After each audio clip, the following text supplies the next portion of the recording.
Hello everyone and welcome back to BCAMFAM. And I've gotten requests on my Facebook page from several different people just to do a video talking about how to go about choosing the right cruise line for you, and for first time cruisers, what all's involved in cruising, what do you need to do. So if you are watching this video, you're probably either one, just interested in cruising, two, it might be your first time cruising and you need to know what to pack. So the first step is choosing the right cruise line for you. I'm the type of person, I feel like I could go on any type of cruise line and I would just have the best time. But having Bella Grace now, we are you have to be a little bit more particular about which ones you go on. There are numerous cruise lines out there. For example, there's Carnival Cruise Line, Royal Caribbean, Norwegian, Disney, Princess. There's a whole bunch. Even MSC has started some. So there's a ton of them. I personally have only cruised on Carnival and Royal Caribbean. So that's all I have to base this off of. I do want to do a Disney cruise when Bella Grace is a little bit older, but that's a different story. So choosing the best cruise line. If you are young and want a party boat and want a less expensive type of cruise line, then you need to go with Carnival. Carnival is known for the party boat, loud music, just tons of drunk people everywhere. That's just what they're known for. And it is a party boat. There's something going on from 7 o'clock in the morning all the way until 12 o'clock at night. Just constant, whether it be trivia, bingo, pool games, DJs by the pool, live music everywhere. That's Carnival. There's always something going on, and you will not be, there's never a dull moment on a Carnival cruise line. And they are the lesser expensive cruise line. They cruise at full capacity most of the times, which one thing about Carnival, they used to drop the price a lot. Like you could book your cruise way early in advance and the price would actually drop. And so all you had to do was call or fill out an online paperwork thing and the price would drop for you. Now the price pretty much stays the same. So if you're watching a cruise that you really want to go on, you're like, oh, I'm just going to wait for the price to drop. It doesn't really go down that much. And if the price was to drop, all you have to do is call and they will give you that price. But definitely book a cruise if you find one that you want to go on. The dates are good because the rooms fill up so fast and you want best choice of the room. Going on Royal Caribbean. Royal Caribbean is also a party boat. It's kind of the fancier version of Carnival. It's not as much of a party boat as Carnival is. It's more family oriented. The boats seem to have a little bit more, like the flow rider surfing thing, and there's carousels. I've only been on the Oasis of the Seas with Royal Caribbean, so that's all I have the basis off of, and it was a wonderful cruise. Like the ship was beautiful, very well maintained. It's brand new. I think it came out in like 2009 or something. It's new, and I actually got married on that cruise line, which that'll be a different video.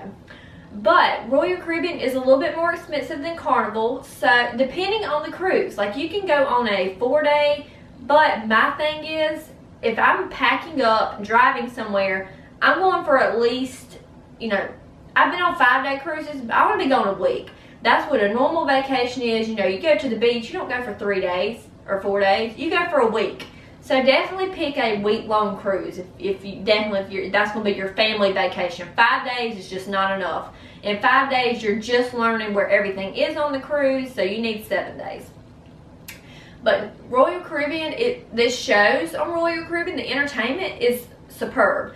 It's like Broadway shows. Whereas Carnival, it's a lot of lip singing and it's like the flashy lights and stuff, whereas on Royal Caribbean, on the Oasis, it is a Broadway production for each show, and they're just amazing. So if you're going for the shows and don't really want the, the loudness of the cruise line and stuff, go on Royal Caribbean. That's all I have the basis off of. I have looked at Disney cruise lines, and they are so expensive. Like, I've never been on a Disney cruise line, but I want to with Bella Grace because she loves Mickey Mouse. But she will have to be a whole lot older and know exactly what is going on, because I'm not paying, it's like $7,000 for a cruise in an interior room for 3 people. Nope, that's not happening anytime soon. So we will just stick to Carnival and Royal Caribbean for now. I tend personally to like Carnival a little bit better just because there is so much going on, and I'm a people watcher, so when I go on vacation, that's what I like to do. And Carnival, there's just always something to watch. So I personally like Carnival better. The food, as far as the food on the cruise ships, they're great on both the ships. I think that Royal Caribbean has a better variety of foods, but Carnival, the 2.0 ships, which if you don't know what that means, that's the boats that have the Guy's Burger joint and the Blue Iguana Cantina and just have like a couple of different restaurant choices for you. They have a lot of different varieties too. So as far as that, there's not really any comparison, but if I had to choose one, I'd probably say Royal Caribbean had the better food. Ports. Now, I live in South Carolina, so I like to cruise out of the port of Charleston just because it's only like a 2.5 hour drive for me. And that's just great. You don't have to do a hotel room the night before, which most of the time we end up doing anyway because we're so excited and so eager to get down there. But it only has the Carnival cruise line right now, so that's why we've probably been on more Carnival cruises than Royal Caribbean because of the port. And at the Charleston port in Charleston, South Carolina, if you are handicapped or have somebody with you that is handicapped and have the handicap tag or sticker on your license plate, you get free parking, which I think is great. Now in Fort Lauderdale, the parking is not free. Also in Charleston, at the port, you pay for parking whenever you pull in. At the Fort Lauderdale port, you pay for parking whenever you're leaving, which I don't like. Like, let me go ahead and pay for everything before I get on the boat instead of paying for everything whenever you get off. Like, you have to, I just don't like that. I don't like it at all. But that's just how the port and the cruise line doesn't have anything to do with that. The rooms on the Royal Caribbean cruise line on the Oasis were so nice compared to the Carnival Fantasy. The Carnival Fantasy is one of the older Carnival boats, and that's the one that used to be in the Charleston port. It's not there anymore, but they're actually renovating it up to the 2.0 ship now, I believe. Don't quote me on that though. And the rooms just on the Carnival just were not that great. Like, just an interior room with a bed, no couch or anything. Royal Caribbean had the couch, the circle shower. It didn't have that huge step up that most cruise lines have to get in and out of the shower, in and out of the bathroom. And but now on the Carnival Sunshine, which we just got off of, we were lucky enough to get the Captain's Suite, which is the nicest room on the boat. There's only 2 of them on each boat. If you have not seen that video, go check it out. I posted it a few days ago, and that's room 9115 on the Carnival Sunshine. Would I book the Captain's Suite again? Absolutely. If there was, 5 of us going on a cruise and wanted to stay in the same room again, absolutely. It ended up being actually a little bit cheaper than if we would have gotten separate suite rooms. So, and we had a blast. That was a once-in-a-lifetime type of deal because most of the times those rooms are booked way in advance. But as price-wise, Carnival, we were able to afford it, and with all 5 of us being in the same room, it ended up being a little bit cheaper. On Royal Caribbean, we just had an ocean view balcony room, which was nice. It did have a couch in the room and some other things, but I mean, I'm okay with interior rooms. If this is your first time cruising, and you're gonna be like out and about and don't spend much time in your room, just get an interior room. They're cheap, you sleep there.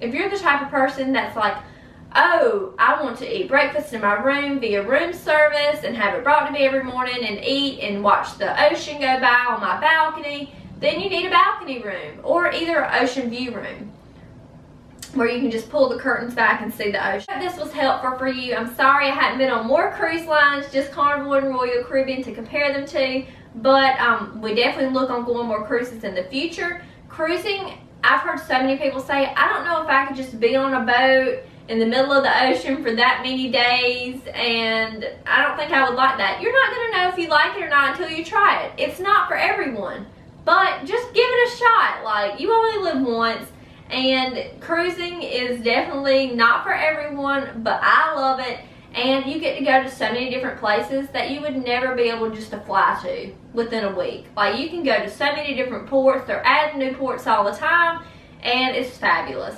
So I hope this video was helpful for you. If you have any questions, because there's so much about cruising that I can't possibly fit into this small of a video. But if you have any questions or comments or have been on other cruise lines, please leave it in the comments below and just tell me, because I'm always open to new information and a new cruise line. Be sure to give this video a thumbs up and leave a comment down below and subscribe. And you will also be entered into our giveaway whenever we reach 100 subscribers. Bye!